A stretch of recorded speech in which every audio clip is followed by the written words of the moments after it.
Over the past 12 episodes, we've seen how the Catholic Church built Western civilization. But where is Western civilization going? What's next? What can we do about it?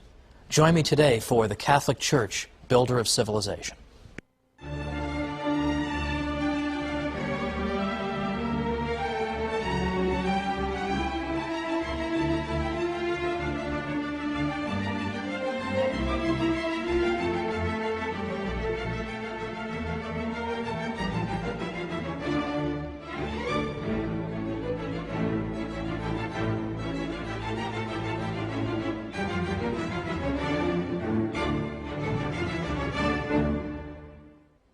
Welcome to the Catholic Church, Builder of Civilization. I'm Thomas Woods. This is our last episode.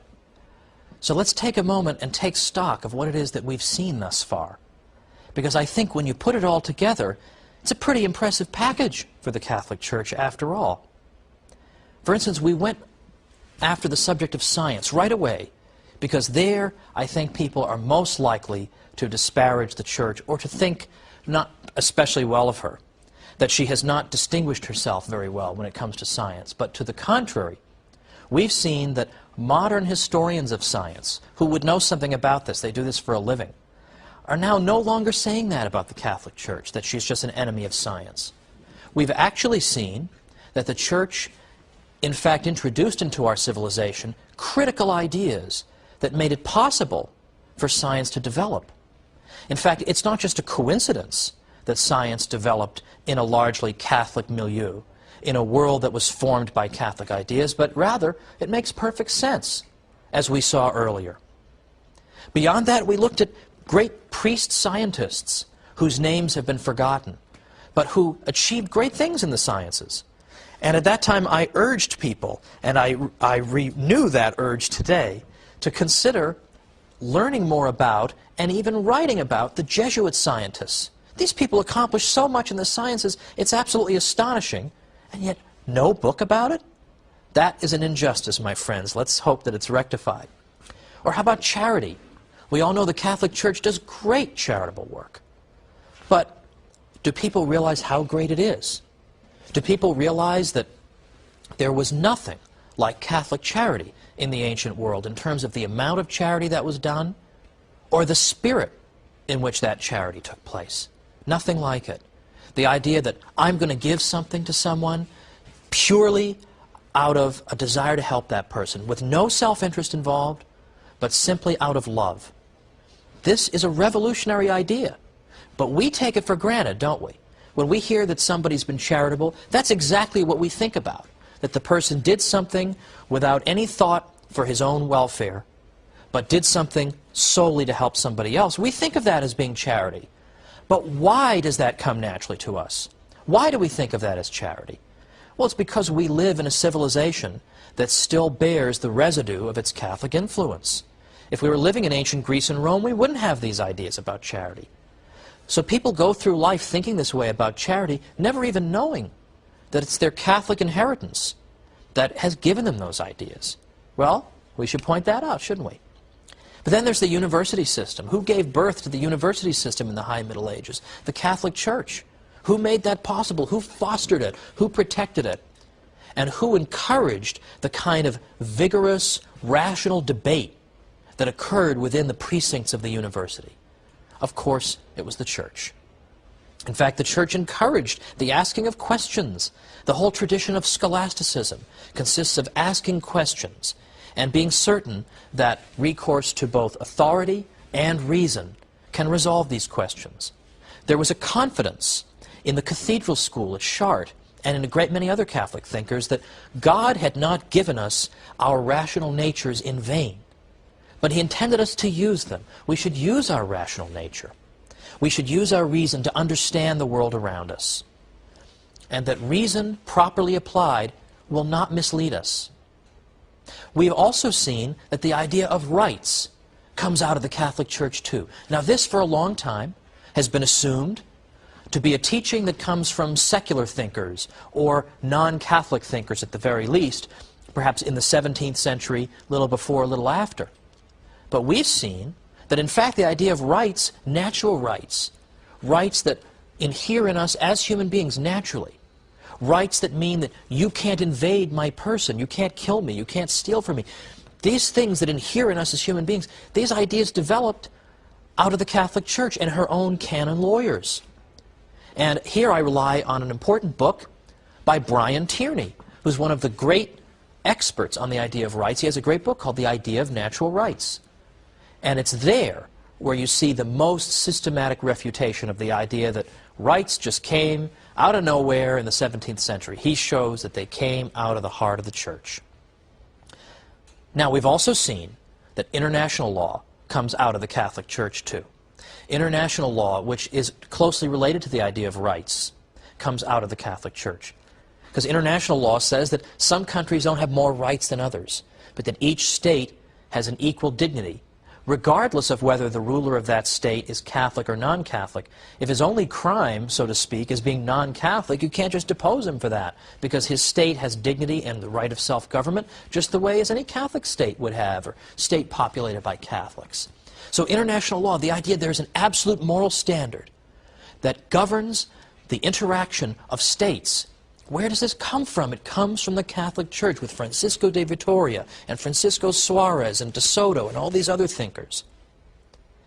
Even law itself, law domestically, is indebted to the Catholic Church because the canon law was the first modern legal system in Europe. Because for the first time, church law was brought together systematically and presented in a coherent whole, where all contradictions that might have existed have been reconciled. That's what modern states in Western Europe did when they were developing their own legal systems. They used the model of canon law as to how you go about doing that.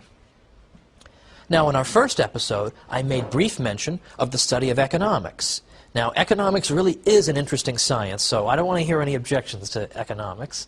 But economics is often thought to have emerged in the 18th century. In the 18th century, sort of deistic thinkers, or thinkers who certainly weren't Catholic, just suddenly came up with the idea of economics, just kind of poured out of their heads.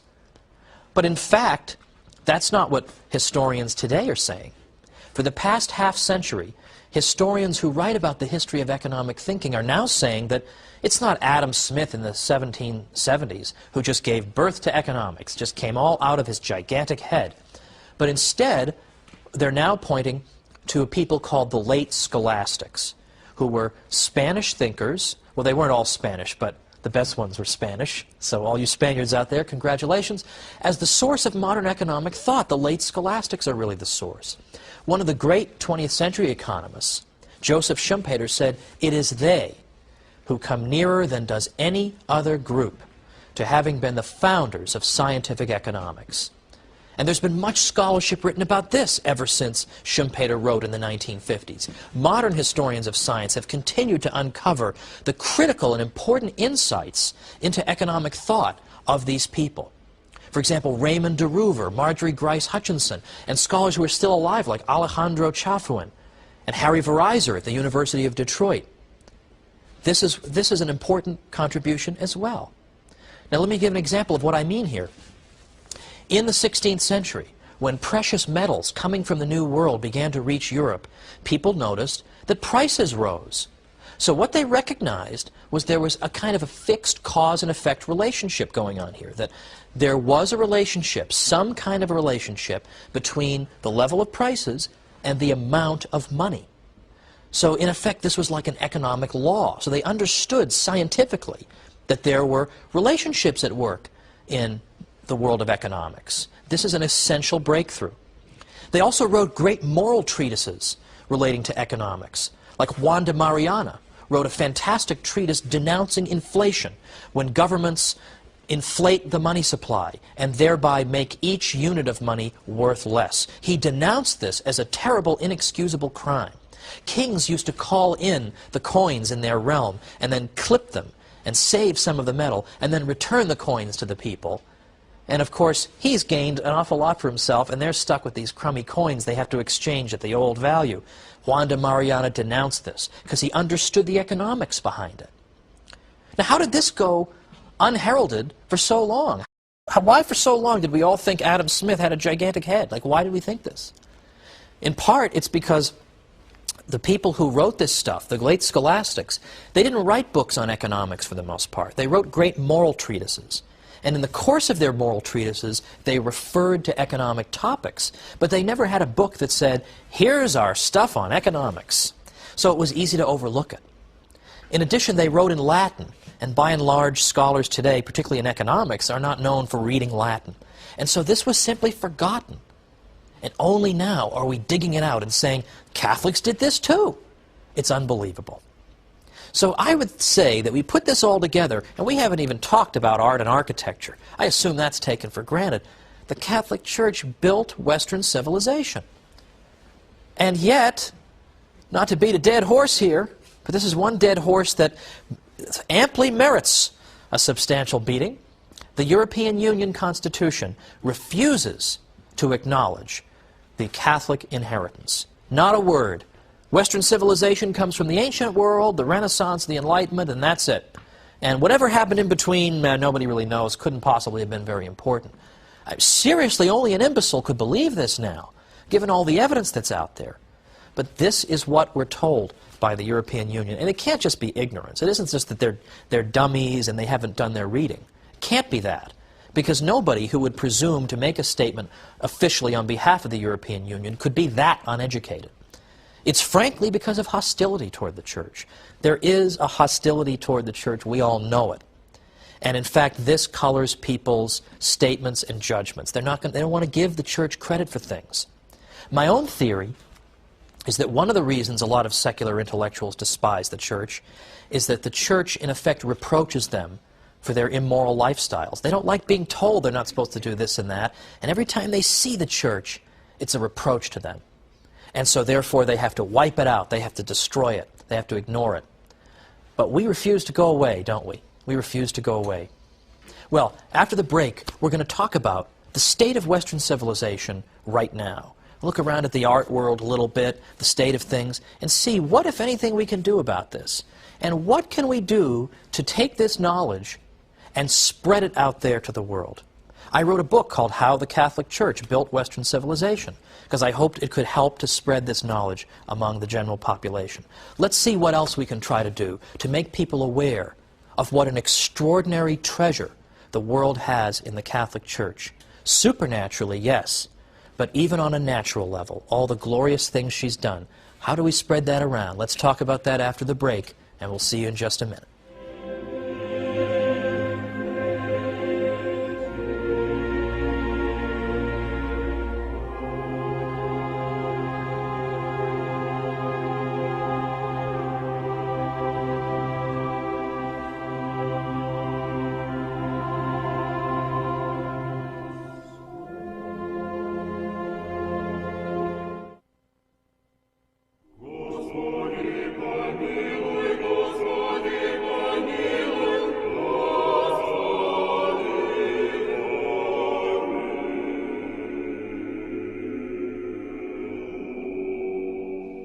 Welcome back to the Catholic Church, Builder of Civilization. I'm Thomas Woods. Today we're sort of summing things up and then looking forward. We're looking at things the Church has done in the past and then thinking about what are we going to do in the future? What are we going to do to redeem Western civilization? Build it back up again to where it belongs. Now, I think if you were to take a quick glance, for example, at the world of art today, it's probably not fair to say all of modern art is just a complete disaster. I don't think anyone would really say that. However, I think we can say that there seems to be a relationship between a civilization's view as to whether there really is a transcendent, there's something that is beyond our experience, and a civilization that doesn't believe that believes in materialism. Materialism in this sense doesn't mean greed, it means believing that matter is all there is. If something isn't physical, then it doesn't exist. That's what materialism teaches. And it seems to me fairly obvious that the type of art you would see in those different types of civilizations would differ from each other. And this is a point that Jude Doherty made. He's the Dean Emeritus of the School of Philosophy at the Catholic University of America. And he's made this point. He asked the question, could a great Gothic cathedral, or indeed Gothic architecture in general, could that have been built in a materialistic culture? And likewise, could some of the hideous things that we see around us all the time, what Doherty calls Lego set architecture, we're surrounded by everywhere, would that have been built in an age and a culture that believed in the transcendent? When you, in effect, when you believe in materialism, what you're saying is that there is no meaning to life. If all there is matter, if matter is just dead, it has no purposes, then there is no meaning to anything if there's no transcendent. And if you really believe that life has no meaning, it would be a miracle if that belief weren't in fact reflected in your art.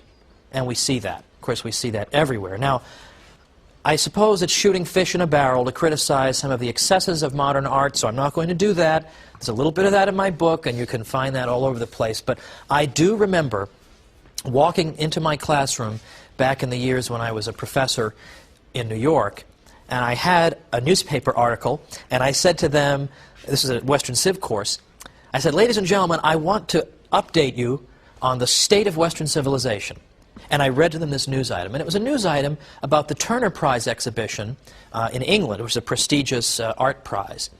And one of the exhibits was called The Lights Going On and Off. And in this exhibit, the artist, so-called, flicked on and off the lights of the facility. And this produced an interesting effect, apparently, and that was his work of art. I know what you're all thinking. I can flick lights on and off too. I know. I'm thinking the same thing. Also in recent years, at major prize competitions, more than once, the janitorial staff has mistakenly thrown these art exhibits in the garbage, assuming that they were trash. What does that say to you about the state of the civilization?